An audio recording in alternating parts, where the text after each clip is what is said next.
Number 7, Louisville. Number 1, UConn. The Huskies' first #1 ranking since March of 2006. Connecticut 10-0 away from home. Early on, Terrence for 3. 7-5 Cardinals. Remember, they beat #1 Pittsburgh back on January the 17th. They've been here before. Williams, another 3. He's long, and he has range. Meanwhile, great pressure. Edgar Sosa, turn around. Williams, personal best, 26 points. From there, UConn, points in the paint. They get some big men. They get some grown men down low. Just over 6 to go in the first half. It's a good game. Louisville by 1. There's the beat. UConn by 1. Later, same score. Jeff Adrian is a man. Offensive board, up and in. And UConn has a 4-point lead. They began to really put their will on this game. You can sense it as the game went along. This was a bit of a men against boys scenario. Dyson there, it's a 4-point lead. Adrian the floater, he's a man, baby. Yeah. UConn finished the half on a 17-4 run. Foot accelerator, 12 of those points in the paint.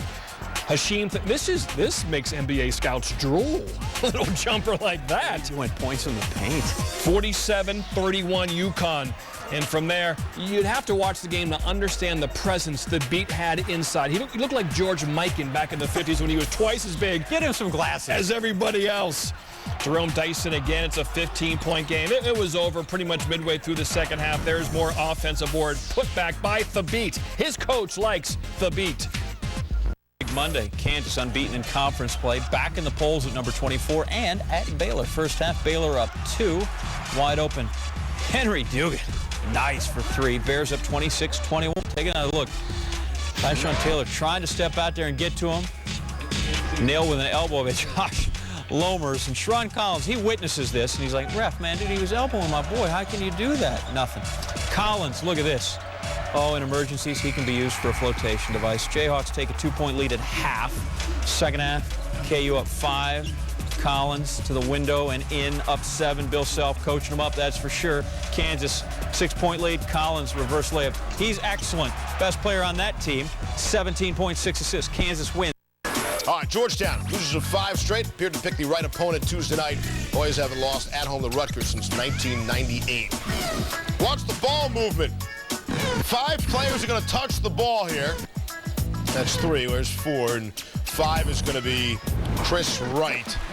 It's like Hoosiers, except they're Hoyas. Hoyas went on a 7-zip run, take a 3-point lead. You know how in the movie they all can't shoot the ball until everybody touches it. Right. Greg Monroe, big man can pass, finds Henry Sims there. Monroe had 6 assists in the game. And again, the great ball movement. Jesse Sapp ending up all alone in the lane.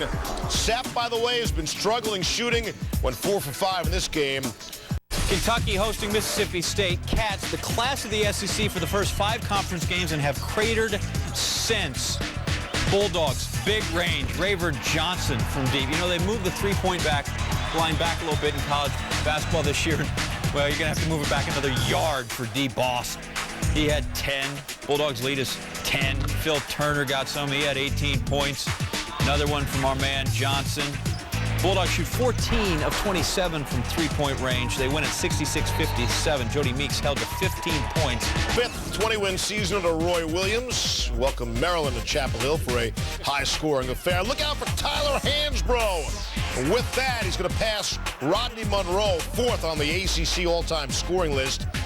We're still in the first half here. Hansbrough is now going to pass Johnny Dawkins, 3rd on the all-time ACC scoring list. They're dropping like flies. Hansbrough would have 24, UNC up 12. As for the 3-point shooting, that's Danny Green off the catch from Ty Lawson. Green 4-6 from 3 land. Wayne Ellington had himself a game. Hit 7 of 9 from 3 land. They were up 19 when he hit this one. Ellington, 34 points.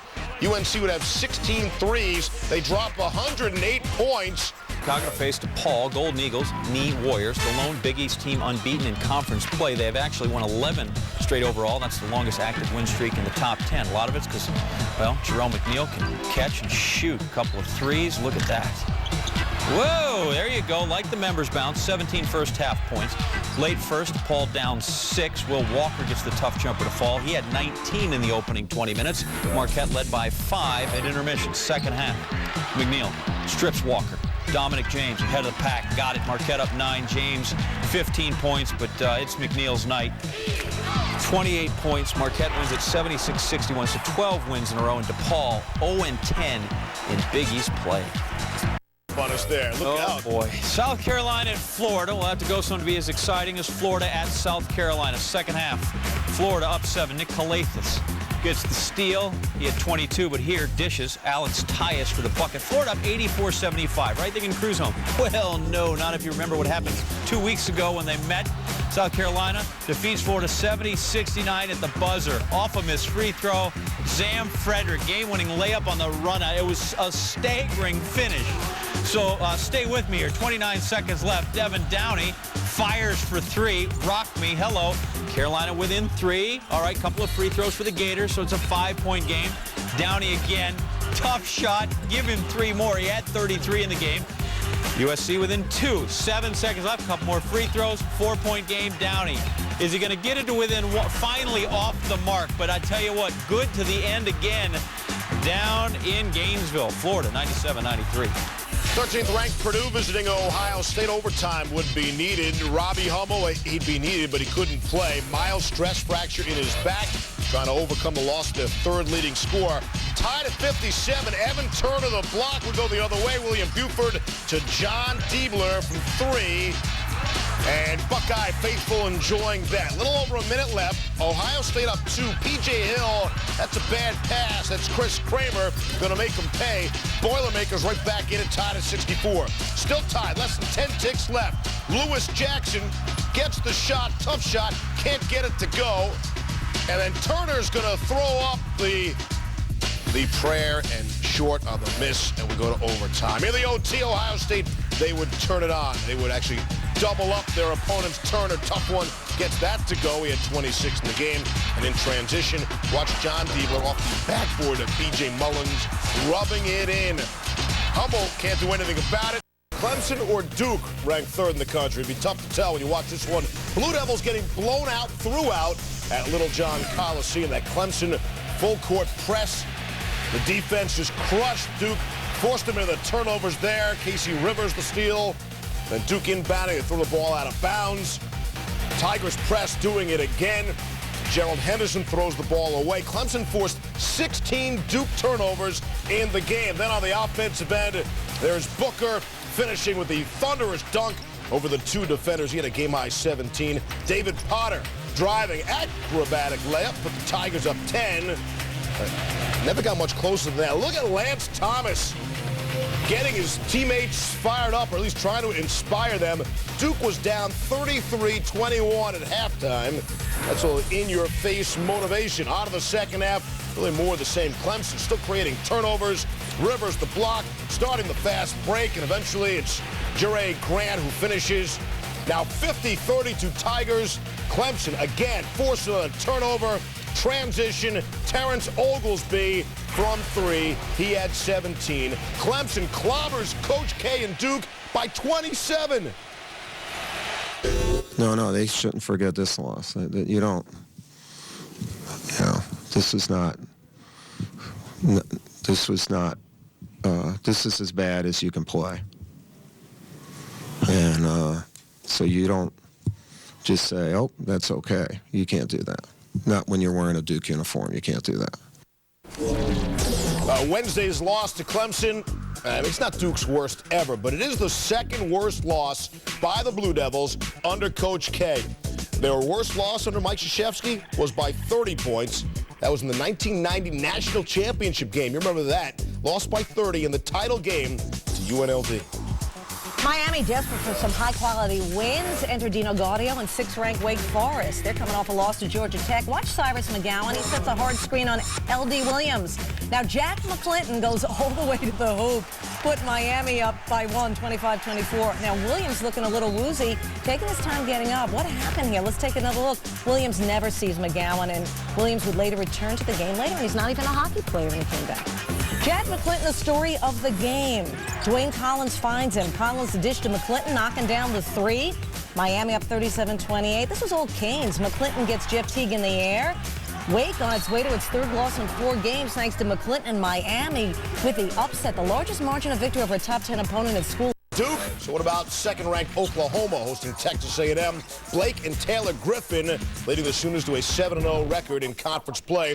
Now look, Blake Griffin's calling for the alley-oop. On the other side, Taylor Griffin wants the oop, and Cade Davis is even looking for the lob, and Austin Johnson elects to choose Blake. Watch that. Blake and Taylor, the brothers, almost collide at the rim.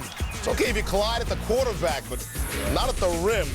Cade Davis was not involved in these near collisions. Second half, A&M was actually up 5. Josh Carter, baseline, but Juan Patillo, the block, and Blake Griffin leading the break there to Austin Johnson. Sooners down 3. Under a minute left. Tied at 69. Taylor Griffin, bank job, puts the Sooners up 2. What are you going to do, A&M? Trying to answer. Nathan Walkup throws it out of bounds. Aggies can't finish off the upset. Oklahoma, California's Mount Rushmore. With that in mind, number 12 UCLA welcome USC to Westwood. Bruins trying to hunt a top spot in the Pac-10. Nikola Dragovic, the deep 3 from the wing. He had 12 points all from 3. Drew Holiday in transition. Tough bucket over the defender. Holiday at 13 for the game, and up 20, Josh Shipp. Exclamation point. Shipp at 19. UCLA goes on to win easily, 76-60.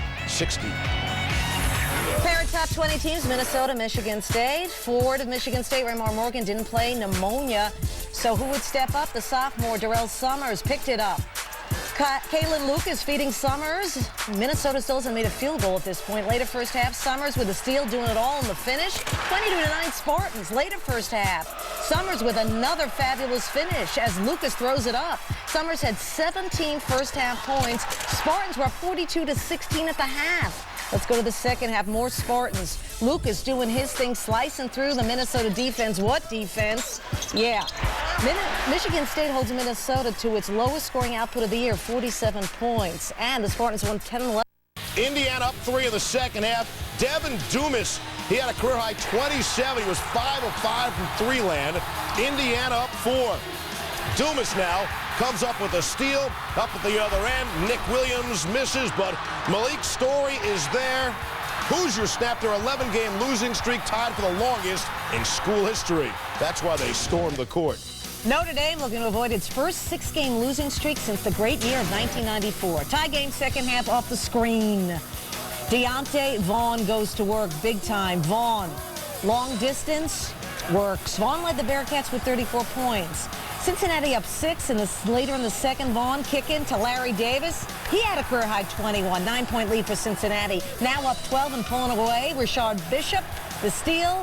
Vaughn will hit Yancey Gates, and Cincinnati will beat Notre Dame for the first time since the NCAA tournament back in the 1974-75 season.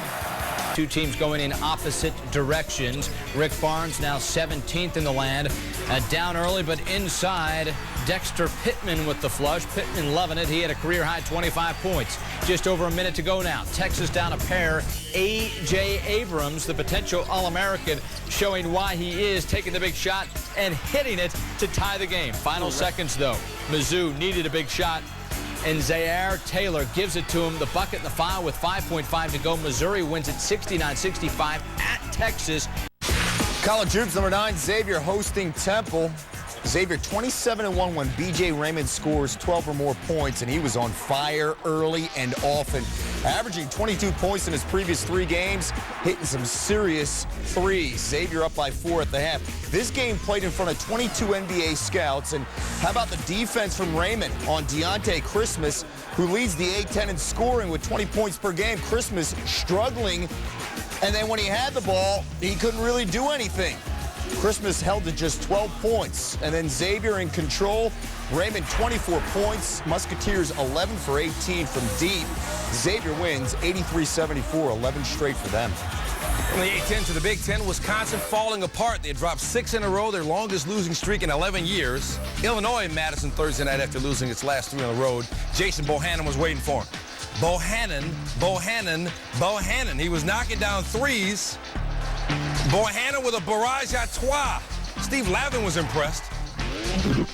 Jason Bohannon for the Badgers on fire tonight with the quick trigger. Was excellent off the ball, working to free himself and squared the feet, grip it and let it rip. Bohannon torching the nets. Bohannon 6 of 7. He had 20 points Bohannon 6-3's had a career high. Badgers going to win at 63-50. Zags have won 11 straight in this series. Jeremy Pargo ready early on. Nick Rivio hitting the runner. Rivio 17 points in the first half, but Portland was up by 1 at the break. Second half now. It's the Zags off the turnover. Pargo, the spin control. He had 22 points and 6 boards. Bulldogs up by 6, and then Matt Bolden, 26 points tying a career high, 8 assists. Gonzaga winning this one 93-78. 23 Arizona State at Oregon. Sun Devils have lost 3 straight in Eugene. James Harden wide open. Why not? Harden on fire throughout. 36 points for him. 5th 30-point game of the season. How about the one-handed feel-good? Late in the second half, scary moment now for the Sun Devils. Derek Glasser on defense doesn't see the screen, and he falls down hard. Now, Glasser suffered a concussion in his last game, not expecting the hit. He just went down, and Glasser's mom and sister watching on, concerned from the stands. Glasser would eventually walk off the court. Arizona State would win 66-57, 300th win for State at Michigan. One of the more intriguing games of the night. Penn State has creeped into the tournament picture. Michigan, even with the wins over UCLA and Duke, out of the picture. Which team showed up? Definitely Michigan showed up. They're desperate at home, and if you want to have any NCAA aspirations, you got to take care of business at the crib. Manny Harris had a tough weekend, the whole elbow incident, but responded tonight with 28. A little home cooking, little floor action there, and Chrysler Arena will get you going. A similar play there, just to clear out, creating some space, and John Beilein and company get a win, 71-51. Michigan now 5. Number 8 Marquette against South Florida. The Bulls have never beaten a top 10 team in school history. Marquette's down by 1. Second half, they're on a 12-game winning streak, their longest such streak since the 01-02 team. Jarrell McNeil takes it all the way. Marquette takes the lead. Game tied now 49-all, 6:06 to go. Jesus Verdejo puts it up and in. South Florida has the lead. Back to McNeil, to Wesley Matthews. Puts it up and in. The Golden Eagles 20-2. Their first 20-2 start since the 77-78 team. Started 22-2. Here comes South Florida. There's Verdejo again. We are tied. Maurice Acker, 3, no.